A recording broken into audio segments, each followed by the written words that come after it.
বলো তো বন্ধুরা, আমি কি রান্না করছি? সবাই তো এখানে দেখতেই পাচ্ছ যে এর মধ্যে লাউ আছে আর চিংড়ি আছে, কিন্তু আমি এটা কিন্তু লাউ চিংড়ির তরকারি করছি না। আমি এটা করছি এর মধ্যে মুসুরির ডাল দিয়ে লাউ দিয়ে চিংড়ি দিয়ে একসাথে করছি। ফোড়নে দিয়েছি গোটা জিরে, শুকনো লঙ্কা, আর দিয়েছি এই দেখো তেজপাতা।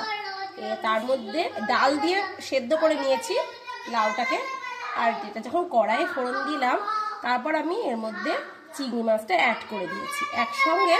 এবার এটা ধীরে ধীরে লো ফ্লেমে এটা আস্তে আস্তে আস্তে হতে দেব। যতক্ষণ চিংড়ি মাছের সঙ্গে এটা থাকবে, যতক্ষণ ধিমি আছে এটা ফুটবে, ততই কিন্তু চিংড়ি মাছের এক্সট্রাক্টটা বেরিয়ে আসবে, তবে কিন্তু আরো টেস্টি হবে। তোমরা কিন্তু বাড়িতে ট্রাই করে দেখতে পারো, ডাল দিয়ে লাউ দিয়ে চিংড়ি মাছ দিয়ে একসাথে। এটা কিন্তু সবাই চিংড়ি মাছ আর লাউটা কিন্তু তরকারি হিসেবে খায়, ডাল দিয়ে কেউই খায় না। একবার ডাল দিয়ে ট্রাই করে দেখো, দেখবে খুব সুন্দর খেতে লাগে।